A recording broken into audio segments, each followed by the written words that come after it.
حضار محترم، در این برنامه تدارک یک فیلم دیده شده، تدارک یک CD از زندگی و خدمات جناب جهانگیر بنایان. در این لحظه از خانم هما سرشار، سخنور، محقق، مدیر و خادم جامعه تقاضا میکنیم که در اینجا تشریف بیاورند و در باره تجربیاتی که از مصاحبه ها و از زندگی با جهانگیر بنایان مرحوم داشتند صحبت بفرمایید.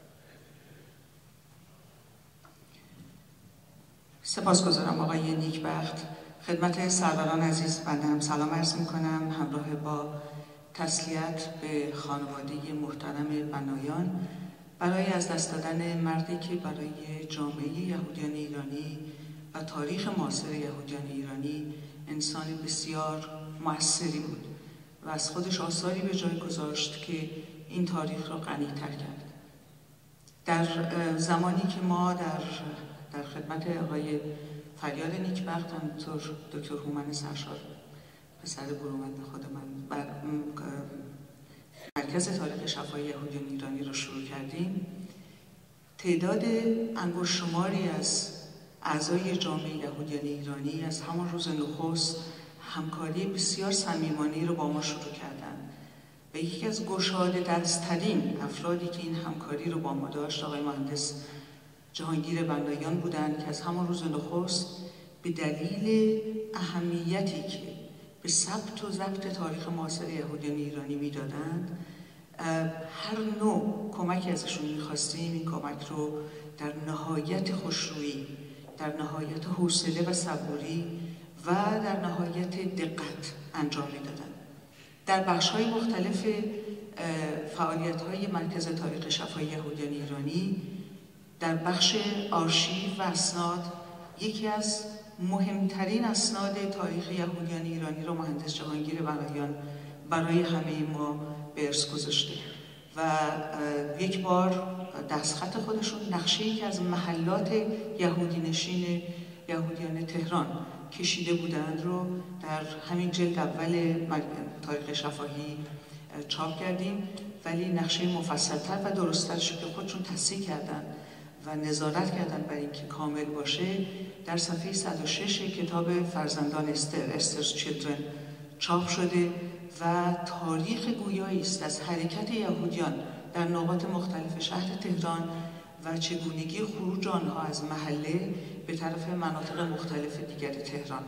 که مهندس بنایان با حوصله، با صبر و طی سالها اینا رو گردآوری کرده بود و همونطور که بهتون گفتم با گشاده دستی اینها رو در اختیار مرکز تاریخ شفاهی یهودیان ایرانی قرار داد، چون بسیاری از کسانی بودند و هستند که در سینه‌شون خاطرات زیاد هست، اسناد زیادی در خونه هاشون هست و آگاهی های زیادی راجع به تاریخ یهودیان ایرانی دارن، نمیشه به راحتی به اونها دسترسی پیدا کرد. شاید به اهمیتش هنوز واقف نیستن، شاید هم فکر میکنن که فرصت زیادی هست که این کار رو بکنن. البته تجربه نشون داده که معمولا فرصت ها هم خیلی زیاد نیست و از روزی که ما مصاحبه های مختلف تاریخ شفاهی رو شروع کردیم 125 مصاحبه انجام دادیم تا امروز که به پایان رسیده این پروژه تکمیل شده و به دانشگاه UCLA و به دانشگاه تل‌آویو سپرده شده و همینطور به کتابخانه ملی آمریکا در لایبرری اف کانگرس. چیزی حدود 30 خورده از کسانی که باشون مصاحبه کردیم درگذشتن و اگه خاطرات خودشون رو نمیگفتن همیشه این تأسف با ما بود که این بخش از تاریخ معاصر یهودیان ایرانی ثبت نشد و ضبط نشد. ما مرکز تاریخ شفاهی یهودیان ایرانی رو با این جمله معروف که هدیه میکنیم پروژه رو به آنهایی که تاریخ رو ساختن آغاز کردیم. مهندس جهانگیر بنایان کسی بود که هم تاریخ رو ساخت و همینی که به ما کمک کرد که این تاریخ رو ثبت بکنیم. در جلدهای مختلف کتاب‌های مرکز تاریخ شفاهی از مهندس جهانگیر بنایان آثاری هست از چگونگی جابجایی مقابر یهودیان، 4 بار جابجا کردنش که یکی از به نظر من در عین غم انگیز بودن یکی از مهمترین اسناد تاریخ معاصره که چرا مجبور شدن 4 بار مقبره یهودیان را، گورستان یهودیان را جابجا بکنن و هر بار مهندس جهانگیر بنایان حاضر بوده و تا آخرین قطعه استخوان یهودیانی که در اون گورستان ها به خاک سپرده شده بودن رو جابجا کرده با احترام و با دقت و با صبوری که از اون انتظار می‌رفته. و همینطور هر جا صحبت از ساختمان‌هایی شده، اماکن و ابنیه یهودی شده، مهندس جهانگیر بنایان حاضر بوده و تمام اینها ثبت شده و در این کتاب‌ها اومده. خاطرات بسیار زیبایی داره. با آقای عزیز بنایان پسر برومندشون که صحبت می‌کردم، ذخیره‌ای بسیار گرانبها از خودشون به جا گذاشتن، خاطراتشون رو نوشتن که چند کاری زیبایی کردن.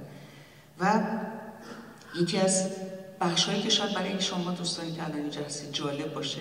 اینی که علاوه بر تمام این فعالیت‌هایی که کردن، مهندس همین که گفتیم این ضبط بشه. مهندس جهانگیر بنایان فعالیت اجتماعی خودشون رو با گروه حبرت قلنائیم شروع کردند با همکاری و در واقع مدیریت سلیمان حییم. یکی از سالهایی که ما به بزرگداشت سلیمان حییم نشستیم و می‌خواستیم نمایشنامه یا اپرت یوسف و زلیخا رو روی صحنه بیاریم به یاد سلیمان حییم، آقای مهندس بنایان واقعاً بهمون خیلی کمک کردن، برای اینکه هیچ نوشته‌ای از یا نوتی از موسیقی‌هایی که سلیمان حییم برای این اپرت نوشته بود وجود نداشت و مهندس بنایان همه اینها رو از خاطره و از حافظه برای ما خوندن، روی یک نوار ضبط کردیم و بعد به هنرمندانی که اون برنامه رو اجرا کردن با همت پرویز صیاد دادیم که همه اینها رو آماده کردن و رو صحنه آوردن. ولی این نواری که از مهندس جهانگیر بنایان ثبت کردیم و ضبط کردیم یکی از باز هم یادگارهای پرارزشه، چون هرگز اپرت‌های سلیمان حییم به صورت نوت نویسی وجود نداشته و شاید از خاطره ها میرفت ترانه‌هایی که او سروده. یه بخشیش رو برای شما آوردیم اینجا امروز گوش بدیم. صدای خود مهندس جهانگیر بنایان هست اون روزی که باهاشون مصاحبه کردم و این قطعات مختلف اون اپرت رو برای ما خوندن. بخشی که اینجا میشنوید آهنگی است که از زنده یاد